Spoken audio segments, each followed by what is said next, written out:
Next देखते हैं aircraft carriers के बारे में। ठीक है, सबसे इम्पॉर्टेंट इसमें क्या है, INS विक्रमादित्य, और ये क्या है, एयरक्राफ्ट कैरियर है इंडियन नेवी का। ठीक है, और ये कन्वेंशनली पावर्ड है, न्यूक्लियर नहीं है, ये याद रखना है। टाइप क्या है, STOBAR, means short take off but arrested recovery. Origin और हिस्ट्री अगर देखें तो ओरिजिनली ये बिल्ट हुआ था बाकू में, Soviet navy originally built as Baku, Baku में नहीं, ठीक है, बाकू तो अजरबैजान में है, बाकू मतलब नाम रखा गया था इसका, और सोवियत नेवी के द्वारा इसको बिल्ट किया गया था। फिर लेटर इसको रीनेम किया गया एडमायरल गोस्टकॉव रशियन नेवी के द्वारा। ठीक है, फिर डीकमीशन कर दिया गया इन लोगों के द्वारा 1996 में। फिर इंडिया ने इसको परचेज किया 2004 में, और इसको जो भी है मॉडिफाई करके, modified from Kyiv class aircraft cruiser, फिर इसको मॉडिफाइड किया गया, देन मॉडिफाइड करके इंडिया में यूज़ किया गया। 2013 में कमीशन किया गया इंडिया में, प्लेस क्या था तो सर्वेरो दिविंस्क रसिया। ठीक है, और फिर नेवी, इंडियन नेवी में ये कब आता है, 2014 से आता है। की फीचर्स क्या है, ये ऑपरेट कर सकता है MiG-29K फाइटर जेट को, और ये यूज़ करता है ski jump for take off और अरेस्टर वायर्स फॉर लैंडिंग, और इसमें कोई कैटापुल्ट सिस्टम नहीं है अनलाइक कैटोबार। ठीक है, देन साइज अगर देखें तो 285 मीटर लॉन्ग है, 60 मीटर वाइड है, 60 मीटर हाइट है, लार्जेस्ट शिप है इंडियन नेवी का। पर्सनल देखें अगर इसमें कितना है तो 1600 प्लस क्रू है, और इसका निक नेम है फ्लोटिंग सिटी। रेंज देखें तो 1300 प्लस है किलोमीटर है ये ऑपरेशनल। देन एयरक्राफ्ट का कैपेसिटी हम ऑलरेडी देख चुके हैं कि 30 प्लस एयरक्राफ्ट को ये कैरी कर सकता है। MiG-29K, सी हैरियर, कैमोव 31, कैमोव 28, सी किंग, ALH ध्रुव, चेतक हेलीकॉप्टर्स, ये सबको। देन लैंडिंग सिस्टम देखें तो लूना मिग और डेप्स सी हैरियर, ये सब कुछ है। सो INS विक्रांत को अब देख लेते हैं। तो ये क्या है, एक इंडिजिनस एयरक्राफ्ट कैरियर है। ठीक है, और ये अभी इंडियन नेवी में है, और ये कैरियर जो है इंडिया का 4th कैरियर है, और ये पहला है जिसको कि बिल्ड किया गया है डोमेस्टिकली, किसके द्वारा, कोचिन शिपयार्ड लिमिटेड के द्वारा। इसका नाम विक्रांत है। विक्रांत जो है is a tribute to India's first aircraft carrier INS Vikrant. ठीक है, ये INS विक्रांत को क्या है, ट्रिब्यूट है। देन विक्रांत का मतलब करेजियस होता है संस्कृत में, और मोटो क्या है इस शिप का, जयेम सम युधिष्ठिर। ठीक है, तो इसका क्या मतलब है कि I defeat those who dare to challenge me. ठीक है, इसका मतलब ये है क्या, मैं उसको डिफीट करूंगा जो मुझे चैलेंज करेगा। Then it is currently one of the 2 active aircraft carrier है इंडियन नेवी का, एक तो अपना INS विक्रांत है, दूसरा जो है INS विक्रमादित्य है। तो मैक्सिमम स्पीड अगर देखें तो 28 नॉट्स है। एयरक्राफ्ट का कैपेसिटी देखें तो ये ऑपरेट कर सकता है 30 एयरक्राफ्ट को, MiG-29, Kamov 31, MH-60R helicopter, ALH, LCA navy, इन सबको। और एयरक्राफ्ट ऑपरेशन मोड अगर देखें तो ये स्टोबार है, मतलब short take off but arrested landing, और फीचर्स स्काई जंप और अरेस्टर वायर्स है, और इंडिजिनस कंटेंट कितना है, 76%। अब समझ लेते हैं कुछ और जो इंडिया का इंडिजिनस नेवल वेसल्स है। तो एक इसमें आता है INS अस्त्रधारिणी 2015 का।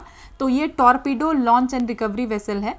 Torpedo launch and recovery vessels, तो टॉर्पीडो क्या होता है, एक self propelled under water weapon है, तो उसी को ये लॉन्च करेगा। रिकवरी वेसल से 95% ये इंडिजिनस है। डिज़ाइन NSTL और सॉफ्ट शिपयार्ड और IIT खड़गपुर के द्वारा किया गया है। लेंथ इसका 50 मीटर है। मैक्सिमम स्पीड अगर देखें तो 15 नॉट्स है। रोल क्या है, technical trial of under water weapon system. ठीक है, जो भी अंडर वाटर वेपन सिस्टम है उसका ट्रायल वगैरह इसमें किया जाएगा। और इसने क्या किया है, रिप्लेस किया है INS अस्त्र वाहिनी को। देन INS कवराती 2015 का, तो ये कमोरता क्लास AWS स्टील्थ कवरेट है। स्टील्थ क्या होता है कि जिसको डिटेक्ट नहीं किया जा सकता इजीली। तो 90% इंडिजिनस है ये क्या है, इंडियन नेवी का वॉरशिप टाइप का है, ये a type of Indian navy worship, और इसको डिज़ाइन किया गया है फॉर एंटी सबमरीन वॉरफेयर के लिए। ठीक है, तो स्टील्थ का क्या मतलब है, वही build to avoid detection by radar, और सोनार से डिटेक्ट करना मुश्किल होगा। डिज़ाइन अगर देखें तो डिज़ाइन किया गया है डायरेक्टोरेट ऑफ नेवल डिज़ाइन के द्वारा, बिल्ट बाय GRSE कोलकाता, तो government own undertaking of ministry of defence. Role अगर देखें तो ये डिटेक्ट एंड प्रोसिक्यूट करेगा सबमरीन को। कंस्ट्रक्शन में जो है कार्बन कंपोजिट का भी यूज़ हुआ है। एंड जो है प्रोजेक्ट 28 शिप्स जो है उसके अंदर 4 कंपोनेंट है, मतलब ये 4 प्रोजेक्ट है, जिसमें कि INS कमोरता, कदमात और किल्तान और कवराती। ठीक है। तो जो INS कवर आती है ये प्रोजेक्ट 28 शिप का ही वन कंपोनेंट है, ठीक है। देन इंडियन नेवी का कुछ प्रोजेक्ट और सबमरीन्स देख लेते हैं। तो प्रोजेक्ट 17A ऑन गोइंग है, ये गाइडेड मिसाइल फ्रिगेट्स है, ठीक है। तो ये 75% इंडिजिनस है और एम इसका क्या है, ब्लू वाटर कैपेबिलिटी को हम बढ़ा सके, हैंडल कर सके जो कन्वेंशनल या नॉन कन्वेंशनल थ्रेट आ रहा है डीप सीज में उसको। और उसको डिज़ाइन किसके द्वारा किया गया है, वॉरशिप डिज़ाइन ब्यूरो के द्वारा इंडियन नेवी में। देन बिल्ड किसके द्वारा किया गया है, MDSL Mazagon dock ship builder LTD and GRSC, ठीक है, इनके द्वारा जो है इसको बनाया गया है। GRSC का क्या फुल फॉर्म है, garden reach ship builder and engineers. Then ये फॉलो ऑन है किसका, शिवालिक क्लास फ्रिगेट्स का ये इम्प्रूव्ड फीचर है। देन देख लेते हैं शिप कौन कौन सा शिप है प्रोजेक्ट 17A के अंदर। तो इसमें 7 जो है शिप आता है, INS नीलगिरी, उदयगिरी, हिमगिरी, तारागिरी, महेंद्रगिरी, दूनागिरी और विंध्यागिरी, याद रखना है। नीलगिरी है, उदयगिरी है, हिमगिरी है, तारागिरी है, महेंद्रगिरी है, दूनागिरी है और विंध्यगिरी है। 17A के अंदर 7 शिप आ रहा है। Then project 15B on going है, ये क्या है, गाइडेड मिसाइल डिस्ट्रॉयर है। ये गाइडेड मिसाइल फ्रिगेट्स था, ये गाइडेड मिसाइल डिस्ट्रॉयर है और ये एडवांस वेरिएंट है, ठीक है। तो इसका काम क्या है, हम ऑलरेडी देख चुके हैं कि कन्वेंशनल और नॉन कन्वेंशनल थ्रेट को जो है हैंडल किया जा सके। और इसमें ये जो है 15B जो ऑन गोइंग है, ये एडवांस वेरिएंट है कोलकाता क्लास डिस्ट्रॉयर का। तो ये गाइडेड मिसाइल को डिस्ट्रॉय करेगा। 75% ये इंडिजिनस है, इसको वॉरशिप डिज़ाइन ब्यूरो के द्वारा डिज़ाइन किया गया है और बिल्ड किया गया है MSDL के द्वारा, मजगोन डॉक शिप बिल्डर के द्वारा। और इसके अंदर 15B के अंदर 4 शिप है, 17A के अंदर 7 है, 15B के अंदर 4 है। इसमें INS विशाखापट्टनम है, INS मरमुगांव है एंड INS इम्फाल है, INS सूरत है, ठीक है। तो ये कुछ हमने देख लिया कि जो हमारा इंडिजिनस ऑनगोइंग प्रोजेक्ट्स है। अब देखते हैं जो नॉन इंडिजिनस वेसल्स है। तो INSB तारिणी आता है, ये 55 फुट जो है ना सेलिंग वेसल है और इसमें यूज़ किया जा रहा है नविका सागर परिक्रमा एक्सपीडिशन, ठीक है। मतलब नविका सागर परिक्रमा एक्सपीडिशन में इस INSV तारिणी का यूज़ किया जा रहा है, ठीक है। और इसमें जो है ऑल विमेन क्रू सर्कमनेविगेटेड ग्लोब। तो ये एक इम्पॉर्टेंट बात है कि जो इसमें सब ऑल विमेन क्रू ही सारे थे और उन्होंने क्या किया, सर्कमनेविगेट किया ग्लोब को। तो ये इंडिजिनस नहीं है लेकिन एक सिंबॉलिक जो है नेवल अचीवमेंट है, ठीक है। तो याद रखना INSB तारिणी, ठीक है, जिसका कि यूज़ किया गया किसमें, नविका सागर परिक्रमा एक्सपीडिशन में, ठीक है। नविका सागर परिक्रमा एक्सपीडिशन में। तो सिंपल सी नाम से ही याद है परिक्रमा, तो सर्कमनेविगेट किया गया ग्लोब को ऑल विमेन क्रू के द्वारा, ये याद रखना है। देन सबमरीन्स इंडिया, क्या क्या सबमरीन है करंट फ्लीट अगर देखें तो हमारे पास 15 कन्वेंशनल डीजल इलेक्ट्रिक सबमरीन है, 2 न्यूक्लियर बैलिस्टिक सबमरीन्स है। रोल क्या है, स्टिल्थ, ताकि जो है जो भी एनिमी जो है डिटेक्ट नहीं कर पाएगा, और डिटरेंस, ठीक है। तो ये क्या करेगा, presence discourage enemies from attacking. तो जो है एनिमीज को जो है डिस्करेज करेगा ताकि वो हमें अटैक नहीं कर पाए। देन अंडर वाटर कॉम्बैट, ये डिटेक्ट करेगा और डिस्ट्रॉय करेगा सबमरीन को एंड अंडर वाटर थ्रेट को। तो बेसिकली क्या मतलब है, ये हमारे नेशनल सिक्योरिटी के लिए ही है ना, कि अगर समुद्र के रास्ते से कोई आ रहा है तो उसको डिस्ट्रॉय किया जाए, उसको ख़त्म कर दिया जाए, चाहे वो कुछ भी हो, कोई मिसाइल हो या कोई चीज़ हो या कोई सबमरीन हो, कोई और चीज़ हो। तो बेसिकली यही रोल है, ठीक है, सबमरीन्स का। तो स्टील्थ मतलब कि avoid detection by enemy. Then deterrence की कोई जो है अगर अटैक कर रहा है तो उसको हम जो है डिस्करेज करेंगे, वो हमें अटैक नहीं कर पाए अगली बार। देन अंडर वाटर कॉम्बैट, कि जो भी है डिटेक्ट करेगा और डिस्ट्रॉय करेगा सबमरीन को एंड अंडर वाटर थ्रेट को। देन अब टाइप्स देख लेते हैं सबमरीन का। तो SSK शिप सबमर्सिबल, ठीक है, तो डीजल और इलेक्ट्रिक या अटैक सबमरीन। तो ये जो है ये कैसे प्रोपेल होता है, कैसे चलता है, डीजल इंजन और इलेक्ट्रिक मोटर्स के द्वारा। तो इसको जो है ना SSK में क्या चीज़ है कि इसको फ्रिक्वेंट जो है रीसर्फेसिंग चाहिए, एयर और फ्यूल के लिए उसको सरफेस पे आना पड़ेगा।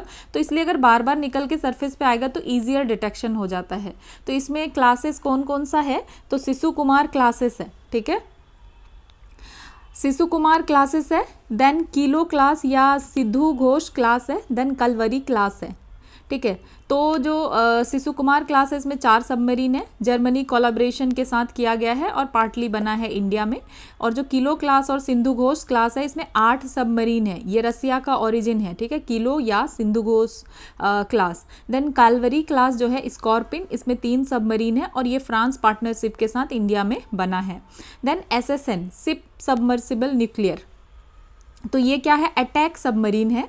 तो ये न्यूक्लियर पावर्ड अटैक सबमरीन है और ये जो है अंडर वाटर रह सकता है बहुत लंबे टाइम के लिए। ठीक है, और लिमिटेशन इसमें क्या है, वही मेनली फूड सप्लाईज का ही इशू हो सकता है, अदरवाइज ये लंबे टाइम तक रह सकता है। तो वेपन्स क्या क्या है, torpedoes, anti ship cruise missile, land attack cruise missile वगैरह इसके पास वेपन्स हैं। एग्जाम्पल जैसे INS चक्रा 2 जिसको कि रसिया से लीज किया गया है टिल 2022 तक के लिए। Then SSBN ship submersible ballistic nuclear, तो ये क्या है, न्यूक्लियर पावर्ड सबमरीन है, ये कैरी करता है बैलिस्टिक न्यूक्लियर मिसाइल को। और ये स्लो मूविंग है, स्टील्थ न्यूक्लियर लॉन्च प्लेटफॉर्म है, जल्दी से इसको कोई डिटेक्ट ना कर सके। कोर रोल अगर देखें तो स्ट्रैटेजिक न्यूक्लियर डिटरेंस है, किसी भी तरह का अगर न्यूक्लियर कुछ आ रहा है उधर से तो ये डिटर करेगा। देन एग्जाम्पल इसका क्या है, तो INS अरिहंत जो इंडिया का फर्स्ट SSBN है, कमीशन हुआ था 2016 में। INS अरिघाट सेकेंड SSBN है, कमीशन हुआ 2024 में। और 3 मोर SSBN जो है अभी कंस्ट्रक्शन में है। तो INS अरिहंत के बारे में समझ लेते हैं। ये इंडिया का जो न्यूक्लियर ट्रायड है उसका पार्ट है। ठीक है, और ये इनेबल करता है कि सबमरीन लॉन्च न्यूक्लियर स्ट्राइक किया जा सके। इम्पॉर्टेंट क्या है कि हमारा जो है नो फर्स्ट यूज़ पॉलिसी का क्रेडिबिलिटी, कि हम पहले कभी भी किसी पे अटैक नहीं करते, अगर कोई हम पर कर रहा है, हमारे नेशनल सिक्योरिटी को थ्रेट है, तभी हम करेंगे। देन आर्म्ड विथ, इसमें और क्या है, K-15 SLBM है, सबमरीन लॉन्च बैलिस्टिक मिसाइल है, रेंज इसका कितना है, 750 किलोमीटर तक है।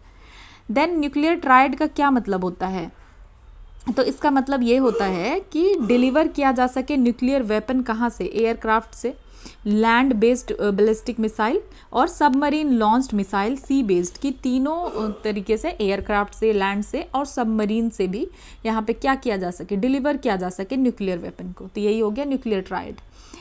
देन सबमरीन प्रोजेक्ट, तो प्रोजेक्ट 75 क्या है, ये इंडिया का जो है इंडिजिनस कंस्ट्रक्शन है। ठीक है, तो डीजल इलेक्ट्रिक सबमरीन है ये। डिज़ाइन अगर देखें तो स्कॉर्पिन है, फ्रांस के कोलैबोरेशन के साथ, और इसको बिल्ड किया गया है MDSL मतलब मजगून डॉक शिप बिल्डर्स के द्वारा।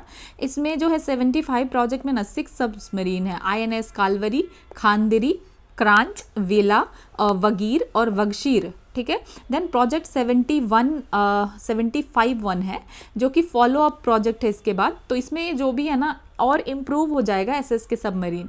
और फीचर क्या होगा, fuel cell plus AIP air independent propulsion इसमें होगा, मतलब और इम्प्रूव होगा ना। अब इसके बाद जो भी आएगा फीचर तो क्या इम्प्रूव नहीं होगा, तो यस होगा। इसमें फ्यूल सेल्स भी होगा और एयर इंडिपेंडेंट प्रोपल्सन भी होगा। तो जो एयर इंडिपेंडेंट प्रोपल्सन होता है ना, ये अलाउ करता है सबमरीन को कि ये सबमर्ज रहे, बहुत टाइम तक, लंबे टाइम तक सरफेस पे आने की ज़रूरत ना पड़े फ्यूल के लिए या किसी भी चीज़ के लिए। देन एयर इंडिपेंडेंट प्रोपल्सन, तो ये क्या है, टेक्नोलॉजी है for conventional diesel electric submarines. ठीक है, और ये क्या करता है, जनरेट करता है पावर विदाउट एटमॉस्फेरिक ऑक्सीजन, के बिना एटमॉस्फेरिक ऑक्सीजन लिए। तो इसीलिए हम क्या कह रहे हैं, एयर इंडिपेंडेंट प्रोपल्सन जब हम कह रहे हैं तो ये टेक्नोलॉजी कैसा है, कन्वेंशनल है, टेक्नोलॉजी फॉर कन्वेंशनल सबमरीन, जैसे कि जो डीजल इलेक्ट्रिक है ना, यानी कन्वेंशनल, उसके लिए ये टेक्नोलॉजी है। तो यहाँ पे क्या किया जाएगा, जनरेट किया जाएगा पावर बिना एटमॉस्फेरिक ऑक्सीजन के, और फ्रीक्वेंट सरफेसिंग की ज़रूरत नहीं होगी। ठीक है, तो इंड्योरेंस इंक्रीज होगा ना, कि डेज से वीक तक अंडर वाटर रहा जा सकता है। तो इससे सबमरीन क्या बनेगा, क्यूटियर, स्टिल्थियर और नियर इनविजिबल, दिखेगा ही नहीं किसी को कि सबमरीन है। तो ये अंडर सी वॉरफेयर के लिए जो है ना, एयर इंडिपेंडेंट प्रोपल्सन, ये बहुत ही ज़्यादा अच्छा रहेगा। ठीक है, गेम चेंजर होगा। क्यों, क्योंकि यहाँ पे आने की ज़रूरत नहीं पड़ेगी, बार बार पता ही नहीं चलेगा कि अंदर कोई सबमरीन है, जल्दी से डिटेक्ट नहीं किया जा सकेगा। तो इसमें एक ही बात याद रखना है, एयर इंडिपेंडेंट नाम से ही पता है कि ये पावर को जनरेट करेगा बिना किसी एटमॉस्फेरिक ऑक्सीजन के। ठीक है, अब देख लेते हैं UAV, ड्रोन्स और अनमैन्ड सिस्टम्स। तो ये 2025 का क्वेश्चन है। तो यहाँ पे ये कह रहा है unmanned aerial vehicle, no on board pilot, ठीक है। तो UAVs अनमैन्ड एरियल व्हीकल, तो इसमें जो है कोई ऑन बोर्ड पायलट नहीं होता है, इसको कंट्रोल किया जाता है रिमोटली, ऑटोनोमसली और हाइब्रिड, कैसे भी कंट्रोल किया जा सकता है। लैंड पे हो सकता है या वाटर बेस्ड रोबोट्स हो सकता है मिलिट्री के कंटेक्स्ट में। पेलोड अगर देखें तो sensors, cameras, target designators, weapons या इलेक्ट्रॉनिक जैमर्स वगैरह इसमें रहेगा। देन टाइप्स देखे फ्लाइट डिज़ाइन के अकॉर्डिंग, तो VTOL मतलब vertical take off and landing UAVs होता है। टेक ऑफ और लैंड और होवर कर सकता है ये वर्टिकली। एग्जाम्पल देखें तो मल्टी रोटर ड्रोन्स है, टिल्ट रोटर ड्रोन्स है, हाइब्रिड्स है। मतलब इसमें एक क्वेश्चन पूछा गया 2025 में। यस, तो जो ये क्वेश्चन है with reference to unmanned aerial vehicle, जिसके लिए हम ये पढ़ रहे हैं, तो यहाँ क्या लिखा हुआ है कि all types of UAV can do vertical landing, ठीक है। फिर all types of UAVs can do automatic hovering and all types of UAVs can use battery only as a source of power supply. तो आपको क्या लग रहा है यहाँ पे जब ऑल आ गया ना, तो ये इसलिए ये गलत हो गया, ये रेड फ्लैग है कि ऑल टाइप मतलब क्या हर UAV वर्टिकल लैंडिंग कर सकता है? इसीलिए तो अभी हम पढ़ रहे हैं ना कि हर UAV वर्टिकल लैंडिंग नहीं करेगा, हॉरिजॉन्टल लैंडिंग भी कर सकता है। देन फिर इसमें ये दिया गया है कि क्या जितने भी तरीके का UAVs है ये ऑटोमेटेड होवरिंग करेगा? ज़रूरी है ऑटोमेटेड होवरिंग करेगा? क्या यहाँ पे कुछ मैनुअल नहीं हो सकता है? क्योंकि यहाँ ऑल टाइप ऑफ UAVs पूछा गया है। Then all type of UAVs can use battery only, ठीक है, सिर्फ बैटरी ही यूज़ करेगा as a source of power supply. क्या कुछ और यूज़ नहीं कर सकता है, सिर्फ बैटरी ही करेगा? अगर यहाँ पे रहता कि हाँ some type of UAVs can do vertical landing, तो ठीक है हम मान लेते कि सम टाइम वर्टिकल लैंडिंग करता है। Then all type of UAVs can do automatic hovering, इसको भी हम मान लेते। बट यहाँ पे है कि ऑल टाइप जो है, ठीक है, ऐसा कर सकता है, तो इसीलिए इसका आंसर क्या है? नन है कि नहीं, ऑल टाइप ऐसा नहीं कर सकता है। तो इस टाइप का क्वेश्चन जो है ये बहुत ही इजी क्वेश्चन होता है, ये टफ नहीं होता है और इसको एग्जाम में इजीली सॉल्व किया जा सकता है। तो इसीलिए अब हम क्या पढ़ रहे हैं इसी के बारे में, अब क्योंकि 2025 में आ चुका है तो हमें UAVs के बारे में पता होना चाहिए, इसलिए हम UAVs को पढ़ रहे हैं, ठीक है। अब आपको ये जो है ना टॉपिक और अच्छे से समझ में आएगा कि VTOL मतलब कुछ UAVs जो है ये कैसा होता है, वर्टिकल टेक ऑफ लैंडिंग होता है, ठीक है। ये क्या कर सकता है? टेक ऑफ कर सकता है, लैंड कर सकता है और होवर कर सकता है वर्टिकली, जैसे कि multi rotor drone, tilt rotor hybrids. तो ये जो है बेस्ट है किसके लिए? फोटोग्राफी के लिए, सर्विलेंस के लिए, डिलीवरी के लिए, रेस्क्यू के लिए, प्रिसीजन टास्क के लिए। एडवांटेज क्या है कि इसके लिए कोई रनवे नीडेड नहीं है। लिमिटेशन अगर देखें तो लोअर स्पीड और इंड्योरेंस है। देन फिक्स्ड विंग UAVs, तो एयरक्राफ्ट लाइक विंग्स, ठीक है। तो ये क्या कर सकता है? होवर नहीं कर सकता, जिसमें हमने देखा कि ऑल काइंड कैन होवर, तो ऐसा नहीं है, सब होवर नहीं कर सकते। किसी को जो है रनवे और लॉन्चर चाहिए होता है और हाई स्पीड रहेगा, एनर्जी इफिशिएंट रहेगा और बेस्ट है ये लॉन्ग सर्विलेंस, मैपिंग और मिलिट्री पेट्रोल्स के लिए। एडवांटेज क्या है? लॉन्ग इंड्योरेंस होगा इसका, ठीक है। देन कुछ हाइब्रिड भी होता है, कॉम्बिनेशन किसका होगा? VTOL का भी होगा और फिक्स्ड विंग फीचर्स भी होगा। ऐसा नहीं है कि हॉरिजॉन्टल ही होगा, वर्टिकल टेक ऑफ होगा पर प्लस इफिशिएंट फॉरवर्ड फ्लाइट भी होगा। देन पावर सोर्स जो UAVs का है, एक जो स्टेटमेंट बना था कि सब बैटरी से ही चलेगा, ऐसा नहीं है, ठीक है। बैटरी से कौन चलेगा? जो स्मॉल ड्रोन है या शॉर्ट मिशन है वो चलेगा, और कुछ गैसोलीन और हाइब्रिड इंजन से चलेगा, जैसे मिलिट्री या लॉन्ग इंड्योरेंस, जैसे solar, hydrogen fuel cells, high altitude, long duration hello missions, ठीक है। तो ये सब चीज़ों का ध्यान रखना है। अगर हम कामली एग्जाम हॉल में सोचे ना तो फिर इस स्टेटमेंट को बिना पढ़े भी, अगर आपको पहले से आपने नहीं पढ़ रखा होता ये सब कुछ भी कि हाँ इस टाइप का फ्लाइट डिज़ाइन होता है, और तो फिर आप इस स्टेटमेंट को करेक्ट कर सकते थे। सो अब नेक्स्ट हम कुछ और UAVs को देख लेते हैं, ठीक है। UAVs अनमैन्ड एरियल व्हीकल को, तो नेत्रा, ठीक है, लक्ष्य, निशांत, पंची, दक्ष मिनी, UXOR, ये सब जो है ना इंडिजिनस है DRDO के द्वारा, ठीक है। देन जो है नेत्रा क्या है? ये एयरबोर्न अर्ली वार्निंग और कंट्रोल सिस्टम है, सर्विलेंस, टारगेट ट्रैकिंग, कमांड और कंट्रोल के लिए। लक्ष्य 2 का क्या काम है? ये पायलटलेस टारगेट एयरक्राफ्ट है। किसके लिए, ट्रेनिंग करने के लिए एयर डिफेंस सिस्टम को, या सिमुलेटिंग एनर्जी एयरक्राफ्ट, या इवेलुएटिंग वेपन सिस्टम्स। देन ये निशांत जो है बैटल सर्विलेंस के लिए और रिकंसोनेंस के लिए, ठीक है, target tracking, localisation, intelligence gathering, electronic warfare support, इन सब के लिए। पंची क्या है, ये टैक्टिकल यूएवी है, और इसमें क्या होता है, कन्वेंशनल टेक ऑफ और लैंडिंग होगा फॉर रिकोनेसेंस के लिए, ठीक है, रिकोनेंस के लिए, सर्विलेंस के लिए, टारगेट एक्विजिशन और कम्युनिकेशन रिले के। तो रिकोनेंस बेसिकली क्या है, ये मिलिट्री ऑपरेशन है जिसमें कि किसी भी चीज़ का टारगेट करना, पता करना, प्लेस का, या जो भी चीज़ें हैं सर्विलेंस वगैरह, इसके लिए यूज़ किया जाता है। देन दक्ष, ठीक है, तो ये भी इंडिजिनस डीआरडीओ के द्वारा, तो ये इसमें क्या होता है, IED identification for handling, nuclear chemical जो है कंटामिनेशन मॉनिटरिंग, ये सब, या कोई जो है एक्सप्लोजिव ऑर्डेंस डिस्पोजल, ये सब चीज़ों के बारे में आइडेंटिफाई करना, सर्च और रेस्क्यू ऑपरेशन करना। देन दक्ष मिनी जो है, तो ये किसके लिए है, ये कन्फाइंड स्पेस आरओवी है, ठीक है, ताकि इंस्पेक्ट करना कि कौन सा हजार्डस एरिया है, या एक्सट्रैक्ट करना सस्पिशन ऑब्जेक्ट को, या सपोर्ट या रिसर्च रेस्क्यू ऑपरेशन वगैरह। देन EUXOR का क्या फुल फॉर्म है, अनएक्सप्लोडेड ऑर्डेंस, तो ये क्या करता है, हैंडलिंग एंड डिटेक्शन, ये न्यूट्रलाइज करता है बॉम्ब्स को और मिसाइल्स अप टू 1000 kg तक का। तो ये सब कुछ यूएवीज है इंपॉर्टेंट। देन यूवी नेत्रा और रुस्तम 2, ये भी इंडिजिनस है, ठीक है, डीआरडीओ के द्वारा। तो ये क्या है, यूवी नेत्रा जो है ना, यूएवी नेत्रा सर्विलेंस के लिए है, रिकंसनेंस, इंटेलिजेंस गैदरिंग और बॉर्डर मॉनिटरिंग वगैरह के लिए। रुस्तम 2 ये जो है, ये भी डीआरडीओ के द्वारा है, तो ये लॉन्ग इंड्योरेंस मेल यूएवी है, इंटेलिजेंस के लिए, सर्विलेंस के लिए, रिकंसनेंस के लिए, ठीक है, और इलेक्ट्रॉनिक वॉरफेयर, कम्युनिकेशन रिले या प्रिसीजन स्ट्राइक के लिए। देन हेरोन, इसको इंपोर्ट किया गया है, फायरफ्लाई और हार्पी हेरोप, ये तीनों इंपोर्टेड है इजराइल से। हेरोन, फायरफ्लाई और हार्पी या हेरोप इंपोर्ट किया गया है इजराइल से। तो ये क्या है, मीडियम, हेरोन जो है मीडियम एल्टीट्यूड लॉन्ग इंड्योरेंस जो है यूएवी है, ठीक है, बॉर्डर सर्विलेंस, टारगेट एक्विजिशन या कम्युनिकेशन रिले के लिए। देन फायरफ्लाई ये लॉइटरिंग म्यूनिशन है प्रिसीजन स्ट्राइक के लिए। देन हार्पी ये भी लॉइटरिंग म्यूनिशन है इलेक्ट्रॉनिक वॉरफेयर और प्रिसीजन स्ट्राइक के लिए।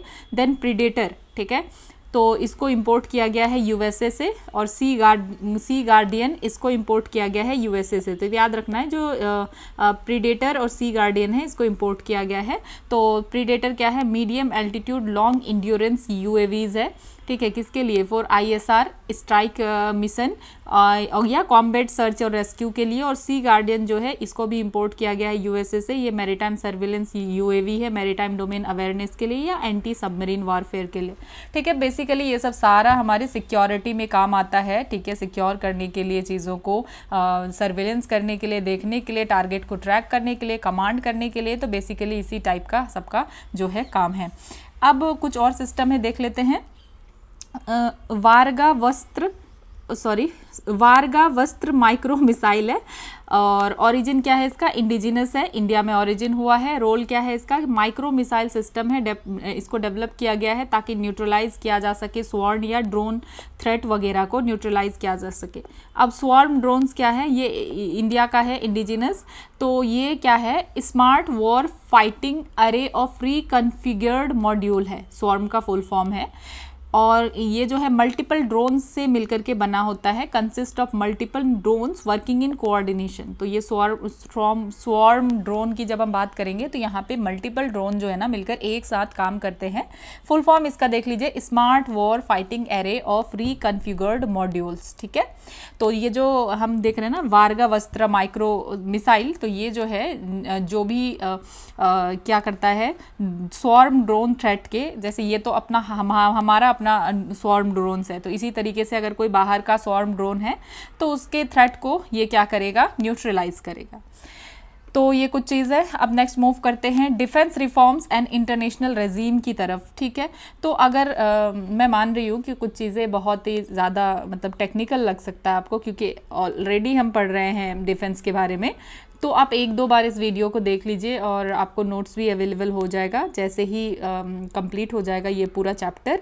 और इवन साइंस एंड टेक्नोलॉजी अब जल्दी ही कवर होने वाला है, इसके बाद बस एक बचेगा और कुछ मिसलेनियस टॉपिक्स जो है रहेगा तो उसको हम कवर कर लेंगे जल्दी से, ठीक है, विद इन 1 डेज़ और 2 डेज़। उसके बाद साइंस हमारा कम्प्लीटली कवर हो जाएगा।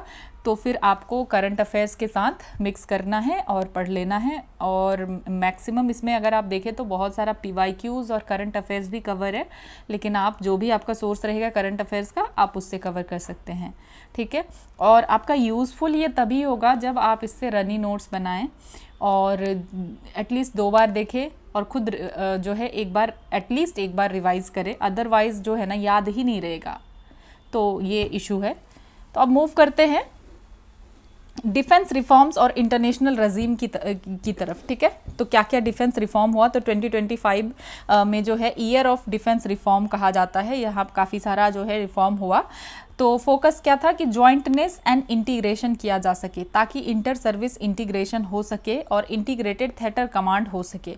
कोऑपरेशन और ट्रेनिंग मतलब क्या किया जा सके, जॉइंट ट्रेनिंग और इंटर सर्विस कोऑर्डिनेशन हो सके ताकि जो है ना जैसे नेवी है, एयरफोर्स है और जो हमारी आर्मी है, तो यहाँ पे सब अलग अलग फंक्शन कर रहे हैं। तो अगर एक इंटीग्रेटेड थिएटर कमांड होगा तो यूनिफाइड ऑपरेशनल कैपेबिलिटी बढ़ेगा, ठीक है। जॉइंट लॉजिस्टिक नोड सिंस 2021, तो लोकेशन कहाँ है जॉइंट लॉजिस्टिक नोड्स का, मुंबई में है, गुवाहाटी में है, पोर्ट ब्लेयर में है।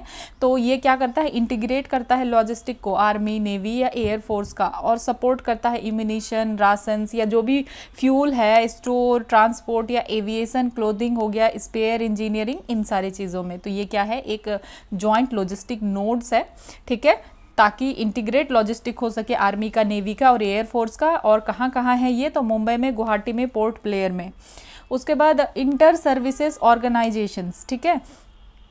तो inter services organisations command control and discipline act जो है 2023 का, तो ये इम्पावर करता है tri services commanders over all personnel और unified disciplinary chain, faster decision making हो सके और कल्चरल और ऑपरेशनल इंटीग्रेशन हो सके। अब देखते हैं इंटीग्रेटेड थिएटर कमांड्स, ठीक है। तो geography function based uniform command होना चाहिए, ठीक है, जिसमें कि कंबाइन किया जाना चाहिए आर्मी, नेवी और एयर फोर्स रिसोर्सेज को, ताकि हम प्रिपेयर हो सके प्रॉपरली। तो बेसिकली यहाँ कमांड करने की बात है कि लॉजिस्टिक्स वगैरह हो गया, सब कुछ हो गया, तो यहाँ पे क्या होना चाहिए, इंटीग्रेट होना चाहिए, मतलब कि तीनों सर्विस में कोऑर्डिनेशन होना चाहिए, तभी तो अगर कोई अटैक हुआ, कुछ हो, तो तुरंत सही से सब चीज़ किया जा सकता है। तो इसी के लिए है एक जॉइंट लॉजिस्टिक नोड्स को याद रखना है।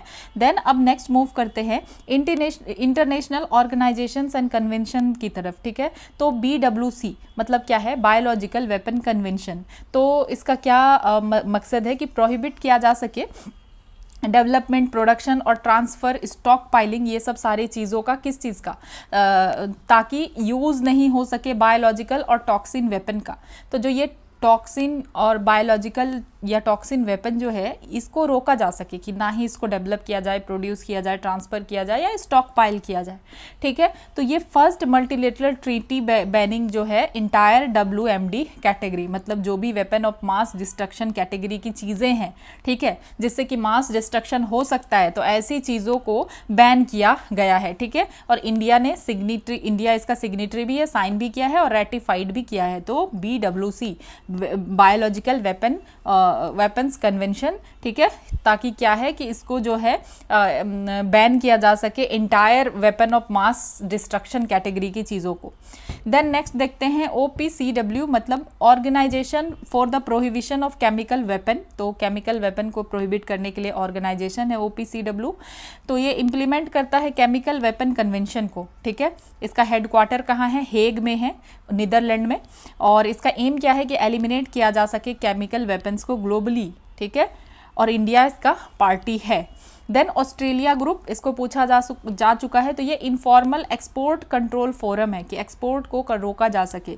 तो किस चीज़ के एक्सपोर्ट को, तो जो भी केमिकल और बायोलॉजिकल वेपन है और इसको और बढ़ावा देता है, तो वैसी चीज़ों के एक्सपोर्ट को रोका जा सके।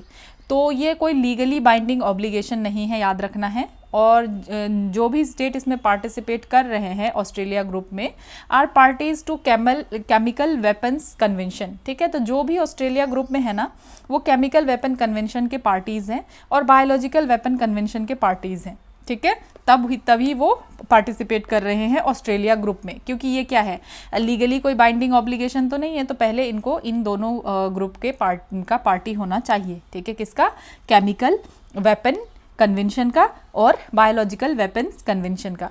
देन वॉसेनार अरेंजमेंट, तो ये भी आ चुका है एग्जाम में। तो ये क्या करता है, export control for conventional arm, तो जितनी भी तरीके का कन्वेंशनल आर्म है या डुअल यूज गुड या टेक्नोलॉजीज है, इसको कंट्रोल किया जा सके। ठीक है, आर्म्स को 42 मेंबर्स है इंक्लूडिंग इंडिया भी है इसमें, और ये कंसेंसस बेस्ड है और पॉलिटिकली बाइंडिंग डिसीजन है ये। ठीक है, अब नेक्स्ट देखते हैं MTCR को। ठीक है, मिसाइल टेक्नोलॉजी कंट्रोल रेजिम, तो ये इनफॉर्मल पॉलिटिकल अंडरस्टैंडिंग है अमंग स्टेट। ठीक है, ताकि जो है मिसाइल के प्रोलिफरेशन को रोका जा सके। फोकस क्या है कि अगर कोई ऐसा मिसाइल है जो कि जिसका पेलोड कैपेसिटी कितना है 500 kg है, ठीक है, और या 300 किलोमीटर तक के रेंज तक ये जा सकता है, तो ये कैटेगरी 1 में आता है और इन सारे चीज़ को क्या कर रहा है, लिमिट कर रहा है। ठीक है, क्योंकि ये क्या कर सकता है, वेपन्स ऑफ मास डिस्ट्रक्शन को कैरी कर सकता है, तो इसके वजह से इन सारी चीज़ों के ऊपर फोकस है। 35 मेंबर्स है और इंडिया ने ज्वाइन किया कब, 2016 में। तो और अब हम नेक्स्ट देख लेते हैं। तो आपको MTCR समझ में आ गया होगा कि ये क्या है, मिसाइल टेक्नोलॉजी कंट्रोल रेजिम है, नाम से ही पता है कि कंट्रोल करने के लिए। तो कैसा मिसाइल, अगर ये कैटेगरी 1 में आता है, ठीक है, क्या ऐसा मिसाइल है जिसका पेलोड केजी कितना हो सकता है, 500 kg पेलोड है या 300 किलोमीटर तक का रेंज है, ठीक है, तो या उससे अगर ज़्यादा है तो फिर उसको रखा गया है कैटेगरी 1 में। देन न्यूक्लियर सप्लाई ग्रुप, ठीक है, ये क्या है समझते हैं इसको। तो 48 न्यूक्लियर सप्लाई ग्रुप कंट्रीज़ हैं। एम क्या है कि पीसफुल न्यूक्लियर ट्रेड हो सके और does not aid nuclear weapons proliferation, की एक तो पीसफुल न्यूक्लियर ट्रेड हो और न्यूक्लियर वेपन प्रोलिफरेशन ना हो। तो इंडिया इसका मेंबर नहीं है। रीज़न क्या है, रिफ्यूज़ल टू साइन NPT, क्योंकि इंडिया ने अभी तक NPT साइन नहीं किया है, न्यूक्लियर नॉन प्रोलिफरेशन ट्रीटी को।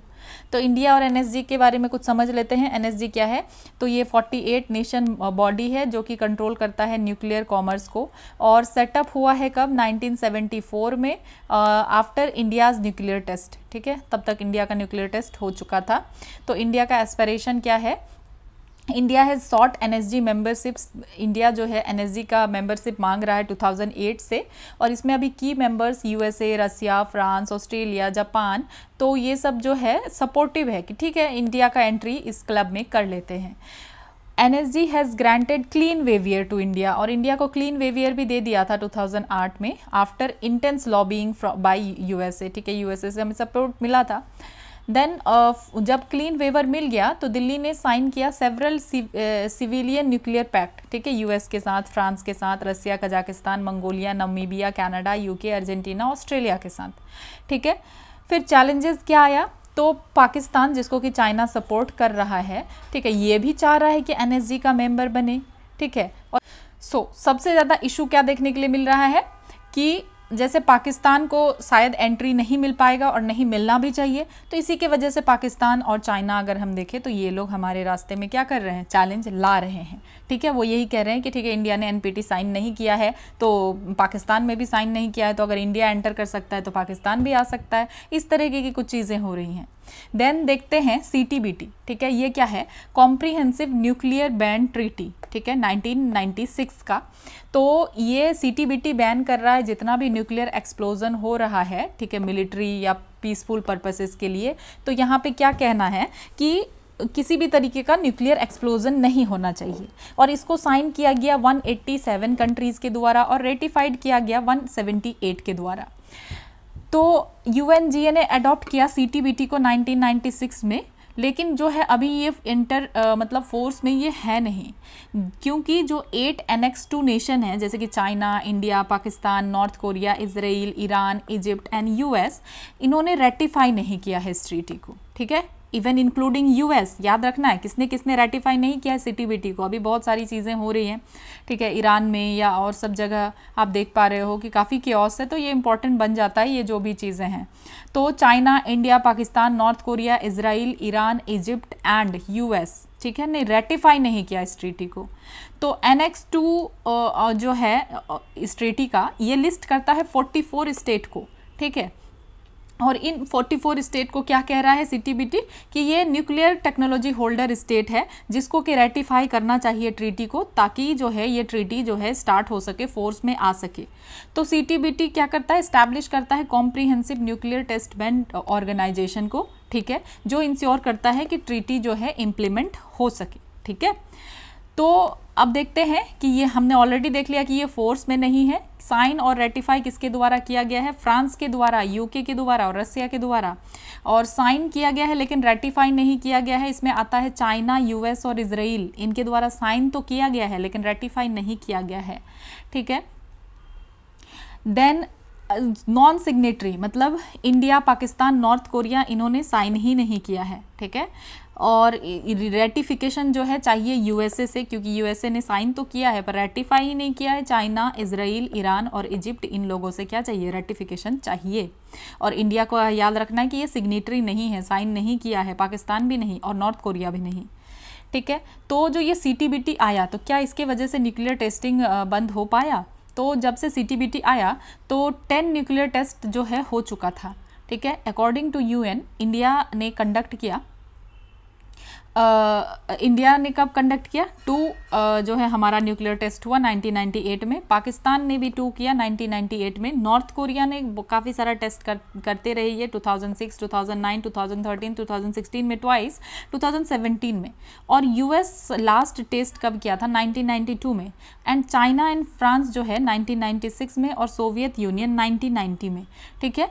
और रसिया जिसके पास की मोस्ट ऑफ द सोवियत का न्यूक्लियर आर्सेनल है, रसिया ने कंडक्ट नहीं किया है न्यूक्लियर टेस्ट को, ये एक इम्पॉर्टेंट पॉइंट बन जाता है।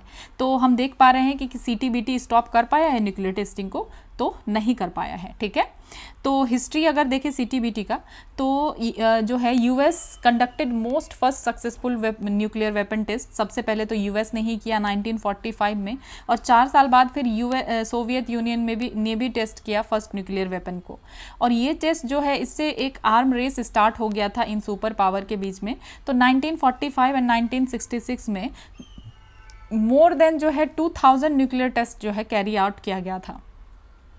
तो इसकी वजह से क्या होने लग गया, रेडियो एक्टिव फॉल आउट होने लग गया from these test drew criticism. तो लोगों ने क्रिटिसाइज किया अराउंड द ग्लोब कि ये क्या कर रहे हो। तो एज ए रिजल्ट फिर जो है सेवरल अटेम्प्ट किया गया, ठीक है, टू कर्ब एक्सप्लोजिव टेस्ट की रोका जा सके, इसीलिए सीटीबीटी आया। So comprehensive nuclear test ban treaty का हम अच्छे से समझ लेते हैं कि हुआ क्या।